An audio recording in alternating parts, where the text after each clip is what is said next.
రాజకీయాల్లో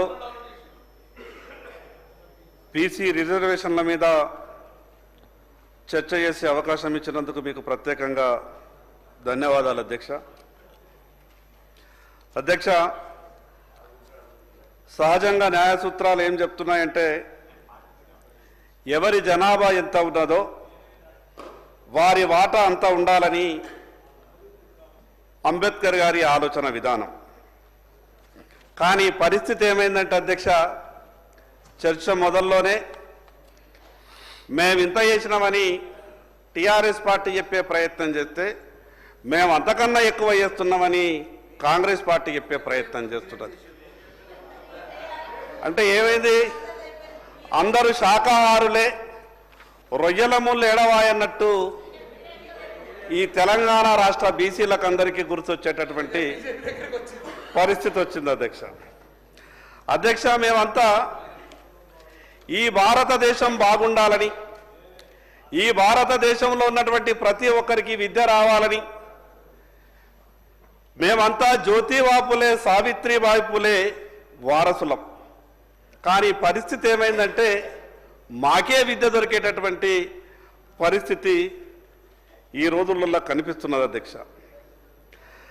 అధ్యక్ష, ఈ రాష్ట్రంలో దాదాపు 60% ఉన్నటువంటి బీసీలు యంత్రాలు లేనటువంటి సమయంలో ఏ రకంగా యంత్రాలై ఈ సమాజానికి సేవ చేసిండ్రో మీరొక్కసారి సభ ద్వారా మీ దృష్టికి తీసుకొచ్చేటువంటి ప్రయత్నం చేస్తున్నా అధ్యక్ష. అధ్యక్ష, మనం వేసుకున్నటువంటి బట్టలు నా పద్మశాలి సోదరుడు తయారు చేసి మనకిచ్చిండు. నా పద్మశాలి సోదరుడు తయారు చేసినటువంటి బట్టలను నా దర్జీ కుట్టి మనకిస్తున్నాడు. నా దర్జీ కుట్టి ఇచ్చినటువంటి బట్టలను నా రజక సోదరుడు మల్లె పువ్వు తీరు తెల్లగా ఉతికి గంజేసి ఇస్త్రీ చేసి మనకిస్తున్నాడు. వాళ్ళు ఇచ్చినటువంటి బట్టలు వేసుకొని అందంగా తయారై మనమంతా అసెంబ్లీకి వస్తున్నాం. నా విశ్వకర్మలు పడుతున్నటువంటి శ్రమ మీకు ప్రత్యేకంగా తెలుసు. మనిషి జీవితానికి బీసీల వృత్తికి ఏ రకమైనటువంటి అనుబంధం ఉన్నదో చెప్పే ప్రయత్నం మాత్రమే చేస్తున్న అధ్యక్ష. అధ్యక్ష, నా నాయి బ్రాహ్మణ సోదరుడు గడ్డం తీసి క్షవరం చేస్తే మనమంతా ఇంత అందంగా కనిపిస్తున్నాం అధ్యక్ష. నేనెందుకు మా బీసీలు యంత్రాలై సమాజం కొరకు పనిచేస్తున్నారో చెప్పేటటువంటి ప్రయత్నంలో భాగంగానే ఈ విషయాలు మీ దృష్టికి తీసుకొస్తున్నా అధ్యక్ష. అధ్యక్ష, ఇవే కాదు అధ్యక్ష, ఈ సమాజంలో ఉన్నటువంటి వ్యక్తులు ఆరోగ్యంగా ఉండాలంటే కూడా నా బీసీ సోదరులే కష్టపడి పనిచేయాల్సి వస్తుంది అధ్యక్ష. మనం ఆరోగ్యంగా ఉండాలంటే డాక్టర్ చెప్తాడు మీరు చేపలు తింటేనే ఆరోగ్యంగా ఉంటారు, బాగుంటారని. ఆ చేపలు తీసుకురావాలా, ప్రాణాలకు తెగించి వాగుళ్ళల్లో చెర్లల్లో ఆ చేపలు పట్టేటప్పుడు నా గంగపుత్ర సోదరుల, ముద్రా సోదరుల ప్రాణాలు కూడా పోయినాయి. కానీ వాళ్ళు మాత్రం చేపలు పట్టి తీసుకొచ్చి మనం ఆరోగ్యంగా ఉండడానికి తినిపించేటటువంటి ప్రయత్నం చేస్తున్నారు అధ్యక్ష. అధ్యక్ష, 100 సంవత్సరాల నుండి నా కుమ్మరి సోదరులు కుండలు తయారు చేసి మట్టి పాత్రలు ఇచ్చి, ఆ రోజు మిగతా పాత్రలు లేనటువంటి సమయంలో మట్టి పాత్రలు ఇచ్చి, చల్లటి నీళ్ళ రంజన్లు ఇచ్చి, చివరికి మనిషి అంత్యక్రియలలో కుమ్మరి కుండ లేకుంటే మనిషి దహన సంస్కారాలు కూడా కావు అధ్యక్ష. అధ్యక్ష, ఈ ఉదాహరణలు బీసీలు ఈ సమాజానికి తాము కరిగిపోయి సమాజానికి ఎంత గొప్ప సేవ చేస్తున్నారో చెప్పే ప్రయత్నం మాత్రమే చేస్తున్నా అధ్యక్ష. అధ్యక్ష, నూనె గింజల గానుగకు నా గాన్ల సోదరులు కావాలి, వ్యవసాయ పనిముట్లు కావాలంటే నా వడ్రంగి కావాలా, నా పలుగు పార కావాలంటే కమ్మరోళ్ళు కావాలా, నగల తయారీకి స్వర్ణకారుడు కావాలా, క్యాన్సర్ అటువంటి రోగం నుండి కూడా కాపాడే ఔషధం లాంటి కళ్ళు కావాలంటే నా గీత కార్మికుడు అయినటువంటి గౌడన్న కావాలా, చివరికి సంతోషంలో ఆరోగ్యంకో నీకు మటన్ దావత్ కావాలంటే నా ఆరే కటికలు కావాలి. మంచి పంటలు వండించి అన్ని రకాలుగా మంది బాగుండాలంటే నా మున్నూరు కాపు సోదరులు కావాలా, పాలు పెరుగు కావాలంటే నా యాదవులు కావాలా. అధ్యక్ష, మనం కూర్చున్నటువంటి అసెంబ్లీని చెమటోర్చి కట్టిన నా ఉప్పరోళ్ళు అసెంబ్లీని కట్టడానికి రాళ్ళు కొట్టిండ్రు. నా ఒడ్డెర సోదరులు ఈ అసెంబ్లీకి రాళ్ళు మోసిండ్రు. మనం కూర్చున్నటువంటి కుర్చీలను నా వడ్ల సోదరులైనటువంటి కార్పెంటర్లు ఇంత అందంగా ఈ కుర్చీలను మన కొరకు ఇచ్చిండ్రు. మరి ఇన్ని సేవలు చేసినటువంటి ఈ బీసీల అధ్యక్ష ఈ అసెంబ్లీలో కనిపిస్తున్నారా?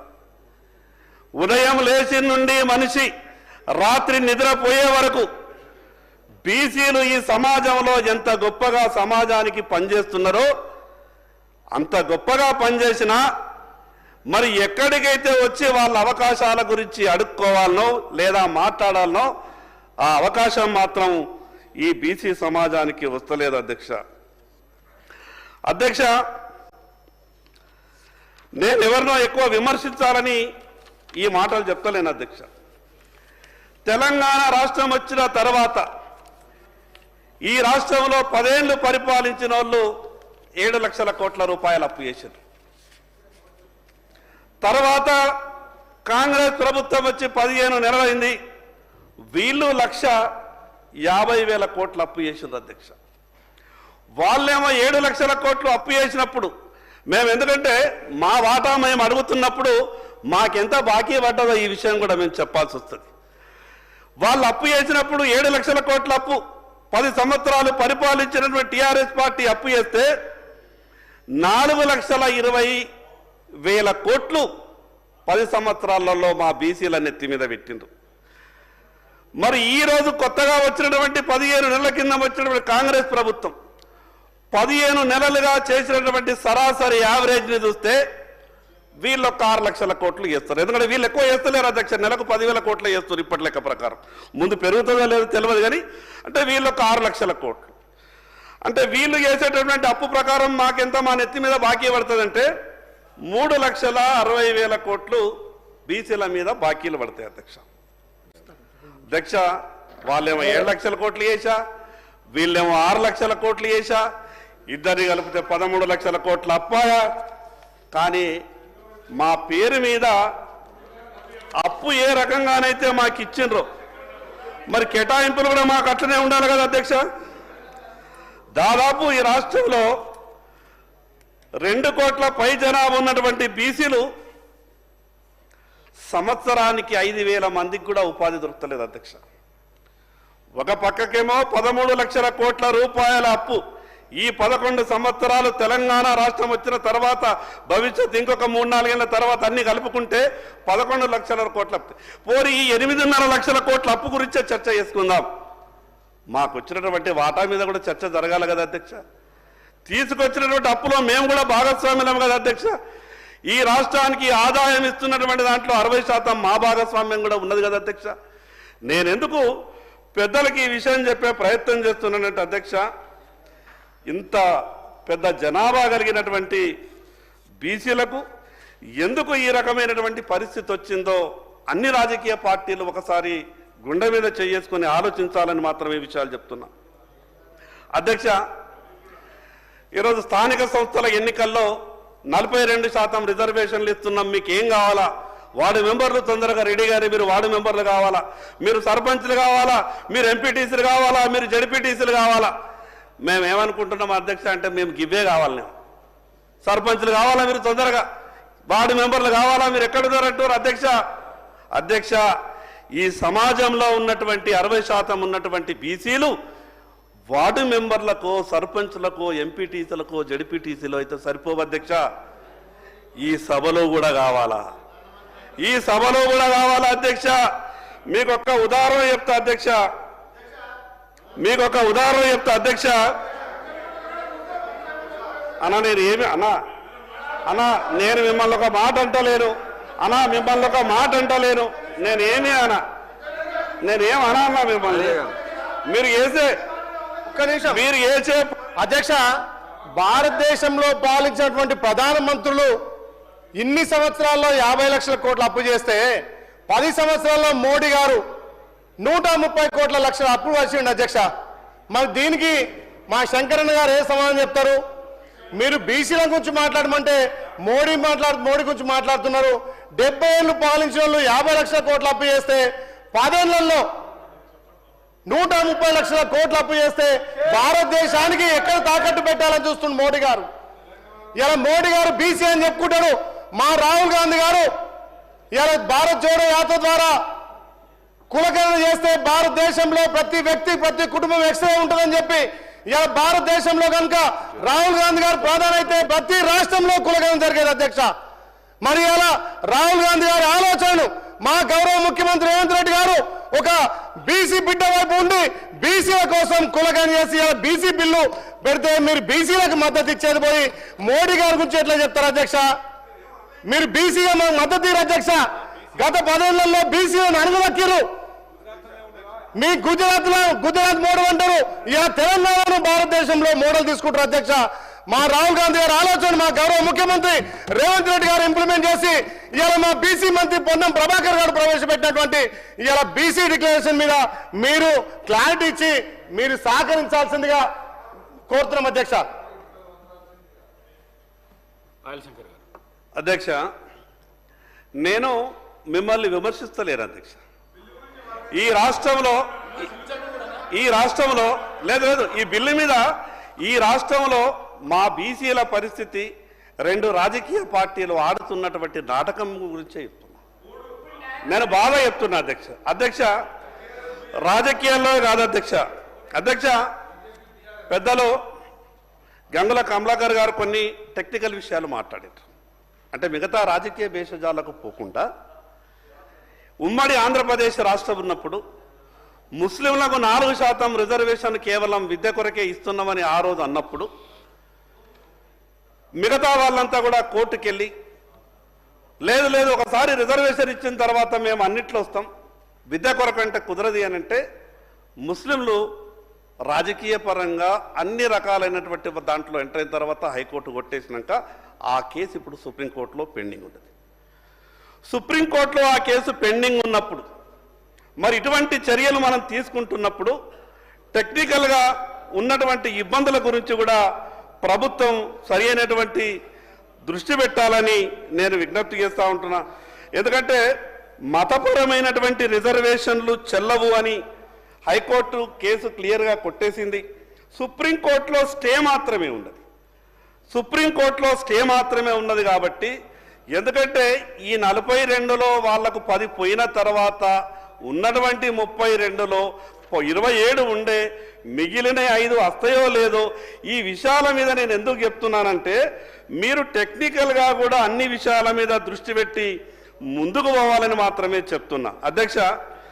రాజకీయాల్లో మాత్రమే కాదు అధ్యక్ష మా బాధలు. ఈ రాష్ట్రంలో దాదాపు 65% బీసీ న్యాయవాదులు ఉన్నారు అధ్యక్ష. మా వాళ్ళు అడ్వకేట్ జనరల్గా గారు అధ్యక్ష. ఇంత గొప్ప న్యాయవాదులు ఉన్నారంటే అపారమైనటువంటి అనుభవం ఉన్నటువంటి న్యాయవాదులు ఉంటారు. ఎవరికి అడ్వకేట్ జనరల్గా అవకాశాలు రావు. హైకోర్టులో ఒకసారి అవకాశం వచ్చింది. హైకోర్టుగా జీపీలు రారు, హైకోర్టులో పీపీలు రారు. ఏ పీపీలు రారు, జిల్లా కోర్టులో జీపీలు ఉండరు, జిల్లా కోర్టులలో పీపీలు ఉండరు. నేను మీ ద్వారా గౌరవ ముఖ్యమంత్రి గారికి ఒక విజ్ఞప్తి ఏం చెప్తున్నానంటే ఇదైతే పోవాలా, షెడ్యూల్ 9లో రావాలా, ఇది కొంత తర్వాత దీని సంగతి ఏందనేది మళ్ళీ చూద్దాం. కానీ మీ పరిధిలో ఉన్నటువంటి ఈ విషయాలు ఏవైతే ఉన్నాయో మీరు వెంటనే ఆదేశాలు ఇచ్చి అమలు చేయండి. హైకోర్టులో ప్రభుత్వం నింపేటటువంటి ప్రతి విషయంలో అది హైకోర్టులో జీపీలు కావచ్చు, పీపీలు కావచ్చు, చివరి అడ్వకేట్ జనరల్ కావచ్చు, ఏ జిల్లా కోర్టులలో కావచ్చు, ప్రతి విషయంలో ఈ రేషు ఉండే విధంగా గౌరవ ముఖ్యమంత్రి గారు ఆదేశాలు ఇవ్వాల్సిందిగా, ఆదేశాలు ఇచ్చి మీ చిత్తశుద్ధిని నిరూపించుకుంటేనే దీంట్లో మీకు చిత్తశుద్ధి ఉన్నదని బీసీలు గుర్తించగలుగుతారనే విషయాన్ని మీ ద్వారా ప్రభుత్వానికి చెప్పదలుచుకున్న అధ్యక్ష. చివరికి అధ్యక్ష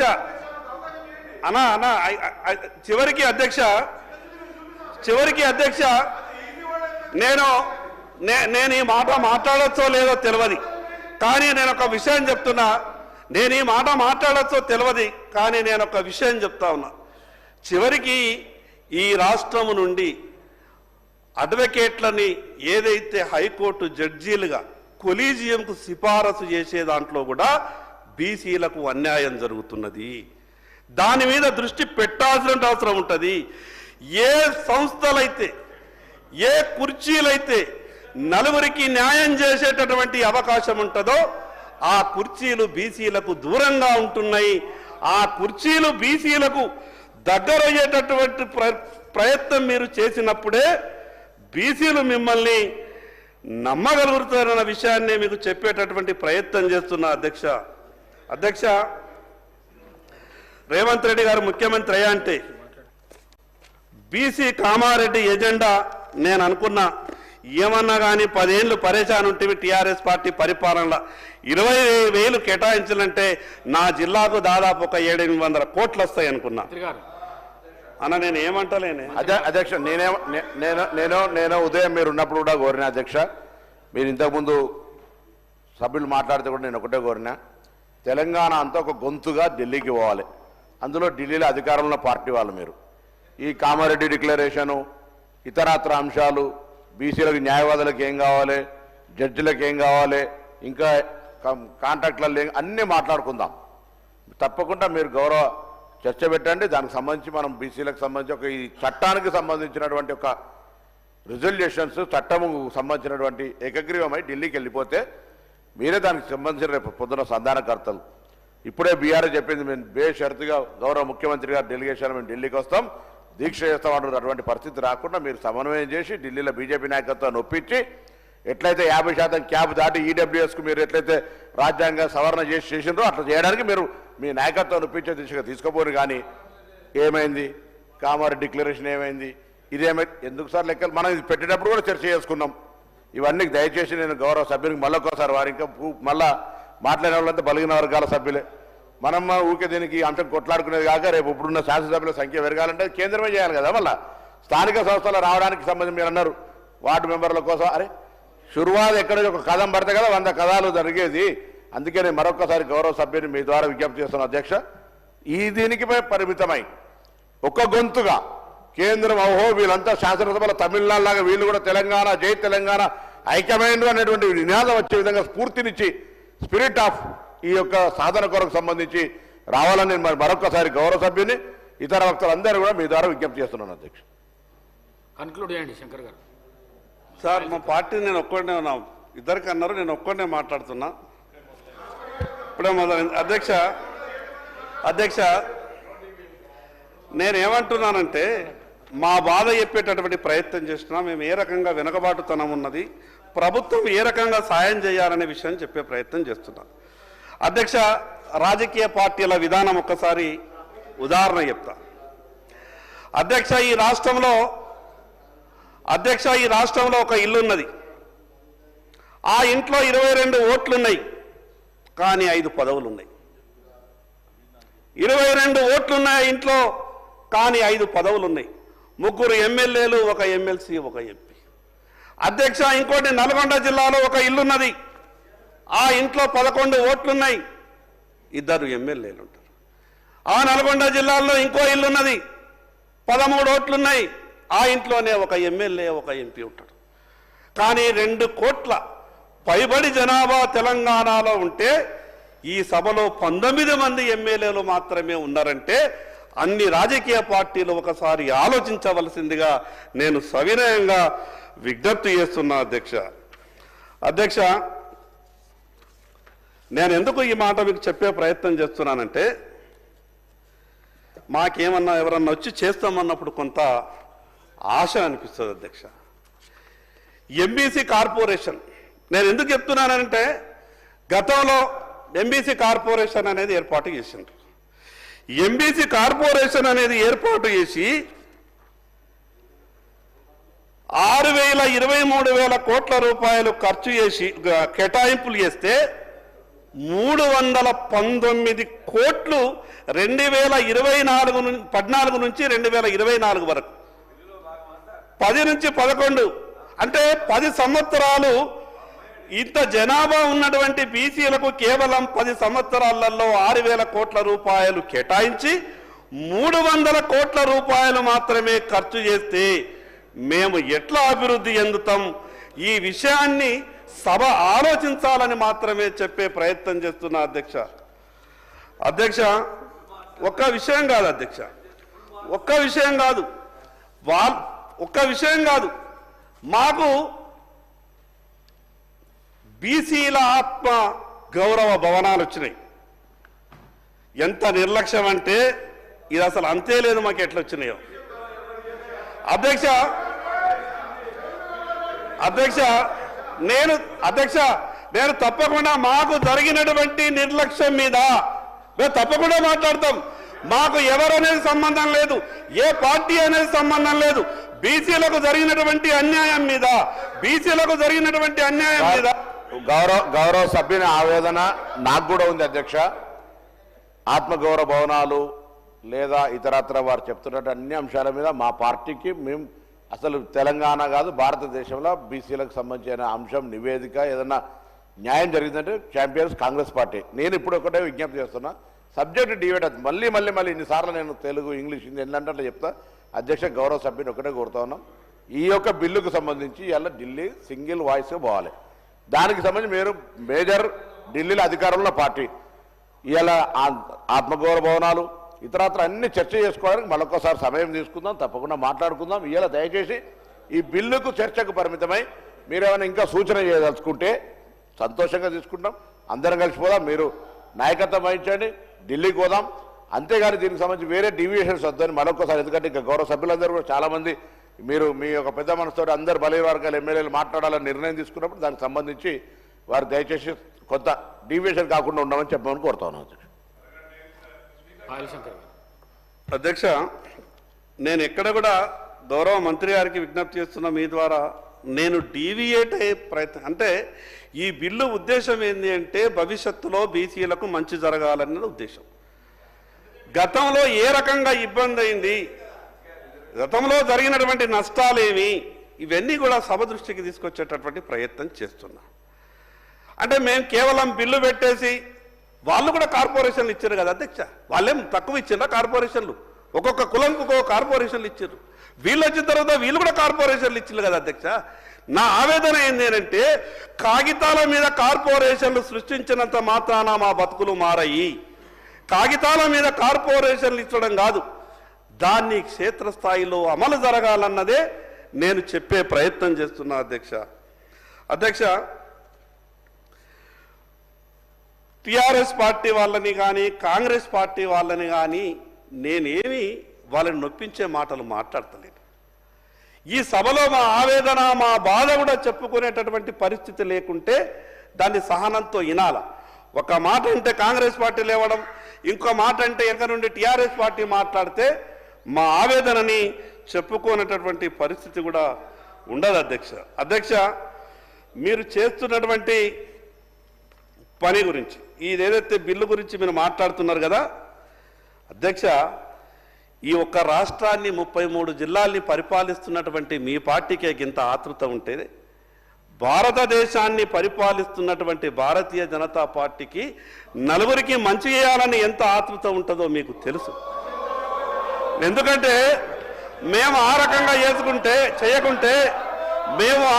చేయకుంటే ఈరోజు 3వసారి దేశ ప్రధానమంత్రిగా నరేంద్ర మోడీ గారు కాకపోతుండే. మేమంతా గొప్పగా ఈ భారతదేశంలో ఉన్నటువంటి మూలకు ఉన్నటువంటి ప్రతి ఒక్కరి ఆలోచన విధానాన్ని మేము అనుసరించి పనిచేస్తున్నాం కాబట్టి ఈరోజు 3వసారి దేశ ప్రధానమంత్రిగా నరేంద్ర మోడీ గారు కాగలిగిండు. అధ్యక్ష, మీకు ఒక విషయం చెప్తా, బిల్లుకు పరిమితం మాట్లాడండి. బిల్లుకి ఒక విషయం చెప్తా అధ్యక్ష, ఒక విషయం చెప్తా అధ్యక్ష,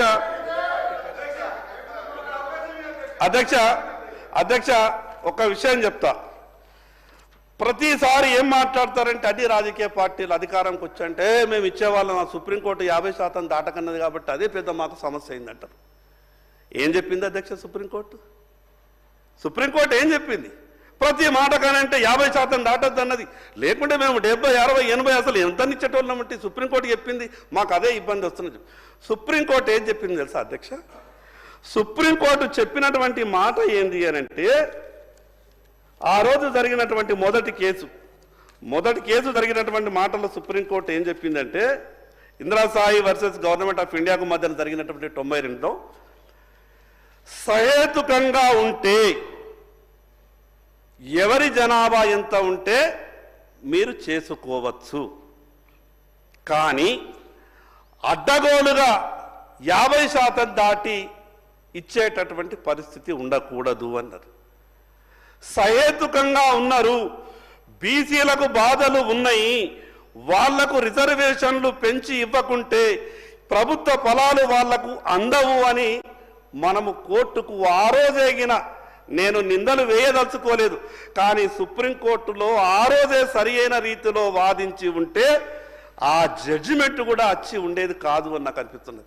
అధ్యక్ష, ఎస్సీ వర్గీకరణను కూడా సుప్రీంకోర్టు ఒకరోజు ఒప్పుకోలేదు, ఎస్సీ వర్గీకరణను సుప్రీంకోర్టు ఒకరోజు ఒప్పుకోలేదు, కానీ కేంద్ర ప్రభుత్వం నరేంద్ర మోడీ గారు చిత్తశుద్ధితో ఎస్సీలకు ఉన్నటువంటి బాధలని చెప్పగలిగినారు. దానిలో మీ పాత్ర ఉండినట్టు నేను లేదనా, మీ పాత్ర ఉండినట్టు నేను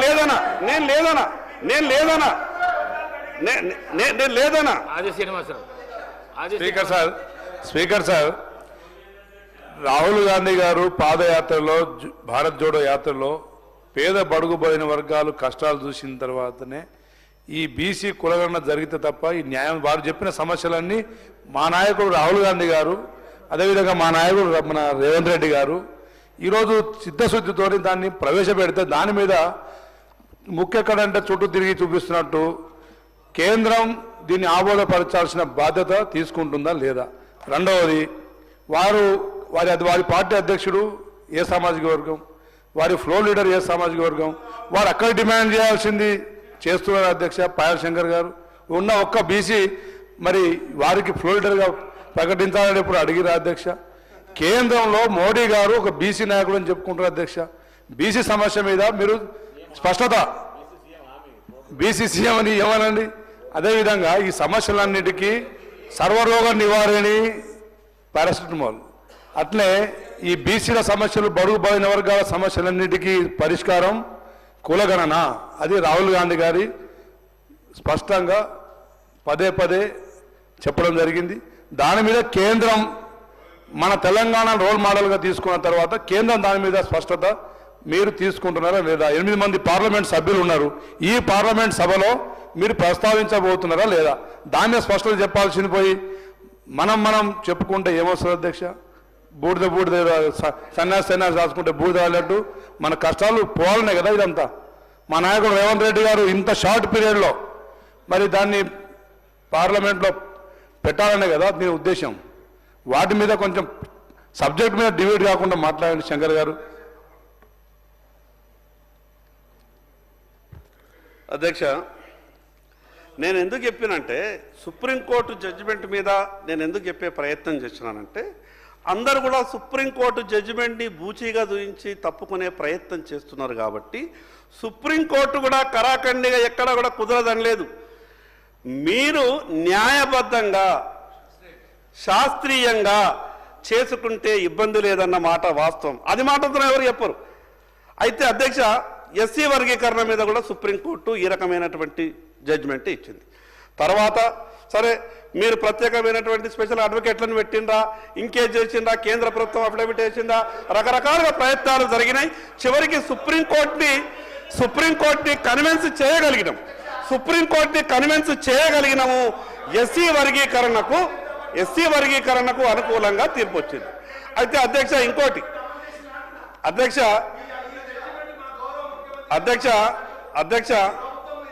అన్నా నీకు దండం పెడితే ఆగే, నేను మాట్లాడగా నువ్వు మాట్లాడన్నా. అధ్యక్ష కన్క్లూడ్ చేయండి. అధ్యక్ష, నేనేమన్నంటే మా పొన్నం ప్రభాకర్ అన్న ఏమంటాడంటే వేరే ఏమీ మాట్లాడకుండ్రి, మీరు దీని మీద మాట్లాడేసి వెళ్ళిపోండ్రి అని అన్న మాట్లాడే ప్రయత్నం చేస్తాడు. నేను ఎందుకు ఇవన్నీ చెప్తున్నానంటే అధ్యక్ష, మాకు జరిగినటువంటి బాధలు మీకు తెలవాలి కదా, మీకు తెలుస్తేనే కదా ఈ రాష్ట్రంలో ఉన్నటువంటి నా బీసీలు కూడా ఒకసారి ఈ జరుగుతున్నటువంటి బాధలన్నీ కూడా చూడాలి కదా. సుప్రీంకోర్టు పదే సుప్రీంకోర్టు అని చెప్పి తప్పించుకోవద్దు అని మాట్లాడుతున్నా. చివరికి ఇంకొక విషయం అధ్యక్ష, ఈరోజు కాంగ్రెస్ పార్టీ ఆలోచన మీరు ఏ రకంగానైతే రాజకీయాలు చేయొద్దు, నిష్పక్షపాతంగా దీంట్లో మీరు మద్దతు ఇచ్చేటట్టు మాటలు మాట్లాడాలని చెప్తారు. అధ్యక్ష, మీరు ఒకటి మనసులో ఆలోచిస్తున్నారు ఏమని, ఈడ తీర్మానం చేసి లేదా చట్టం చేసి పంపించేసి అయిపోతుందేమో, రోజు ఉదయం లేచా అంటే మిగతా వాళ్ళ మీద మనం మాట్లాడచ్చు అని మీరు ఆలోచన చేసిండొచ్చు. అధ్యక్ష, నేను ఒక విషయం చెప్తా. పాయల్ శంకర్ గారు ఎప్పుడైనా కానీ ఒక మంచి పని చేసేటప్పుడు కొంత పాజిటివ్గా ఆలోచించి ముందుకు పోండి. మీరు కూడా ప్రతి విషయంలో కేవలం రాజకీయంగా ఆలోచిస్తే అది మంచిది కాదు. ఈరోజు ఒక రాజకీయ పార్టీ మీద మాట్లాడేటప్పుడు అనేక సందర్భాల్లో భారతీయ జనతా పార్టీ మీద మాట్లాడే ప్రయత్నం చేశారు. ఇంకా మొదలు కాలేదు, ఇక్కడ చర్చనే నడుస్తున్నది. చర్చ ప్రారంభంలోనే మీరు ఇతరుల మీద నెపమేసే ప్రయత్నం ఎందుకు చేస్తారు? చర్చ ప్రారంభంలో పాజిటివ్గా ఉండాలా? చర్చ ప్రారంభంలో ఒక రాజకీయ పార్టీ మీద మీరు నిందేసే ప్రయత్నం ఎందుకు చేస్తారు?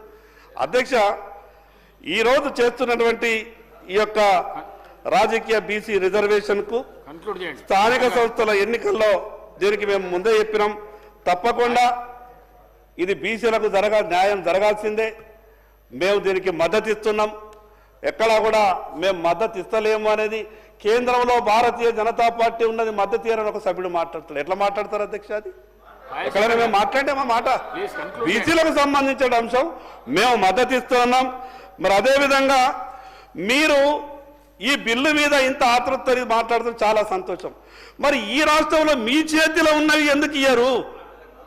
ఇవి ఇయ్యండి కదా, ఈ చేతిలో ఉన్నవి ఇవ్వండి కదా. నేను గౌరవ ముఖ్యమంత్రి గారికి మీ ద్వారా విజ్ఞప్తి చేస్తా ఉన్నా, ఈ చట్టం చేస్తున్నప్పుడు బీసీలకు రావాల్సిన అన్ని విషయాలు దాంట్లో పొందుపరుచుంది కదా. ఏం పోయేది ఉన్నది?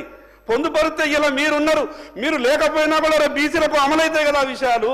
అధ్యక్ష సార్, ఉదయం నుంచి నేను అదే ప్రత్యేక విజ్ఞప్తి చేస్తున్నా. ఇది చట్టము ఢిల్లీకి పంపాల్సిన చట్టం. ఇది స్థానికంగా అంశాలకు సంబంధించి మీకు రియలిస్టిక్గా బీసీలకు సంబంధించిన అంశం ఉంటే సపరేట్ సమయం తీసుకుందాము. దీనికి సంబంధించి పరిమితం నేను ఒకటే మళ్ళీ ఒక్క గొంతుగా మనం దీనికి సంబంధించి పోయే అవకాశం తీసుకుందాం. నేను మీరు వ్యతిరేకం అనలే, వినమ్రపూర్వకంగా అన్ని రాజకీయ పార్టీలను మద్దతు ఇవ్వమని అడుగుతా ఉన్నాం. దీనికి సంబంధించిన మనం పోయి తమిళనాడును మోడల్గా తీసుకొని ఢిల్లీలో సాధించుకోవాలని చెప్తాను. మీరు చెప్పినట్టుగా సుప్రీంకోర్టు కూడా ఎక్కడ కూడా ఇవ్వద్దు 50% దాటి అనలేదు. దానికి మనకు ప్రత్యక్ష నిదర్శనం ఇటీవల జరిగినటువంటి ఈడబ్ల్యూఎస్ 50% దాటి 10% రాజ్యాంగ సవరణ చేసి ఇచ్చారు. మనకు ఒక రోడ్ మ్యాప్ తయారైంది. కాబట్టి దానికి సంబంధించి ఎక్కడ కూడా మనం వేరే ఆలోచన చేస్తున్నాం, పాజిటివ్ ఆలోచన చేస్తున్నాం. గౌరవ ముఖ్యమంత్రి గారి నాయకత్వం ఢిల్లీకి వారు మాట్లాడేటప్పుడు చెప్తారు. తప్పకుండా దానికి సంబంధించి ఒక ప్రణాళికబద్ధ హోదాం. కానీ మీరు డీవియేట్ అయిపోయి ఎక్కడ వేరే సబ్జెక్ట్ అని ఇలా తీసుకొచ్చి రాజకీయంగా మాట్లాడితే డెఫినెట్లీ తర్వాత ఒక టైం తీసుకొని మాట్లాడడానికి మీరు అవకాశం ఇవ్వాలి. తప్పకుండా మాట్లాడడానికి దయచేసి కోరుతారు.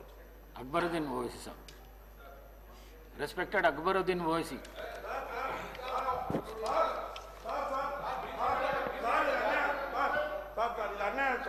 Honorable Speaker, sir. Sir, I take the opportunity to speak on the Telangana backward classes, scheduled class and scheduled tribe, reservation seats in education institution and appointment or post in the service and the state bills.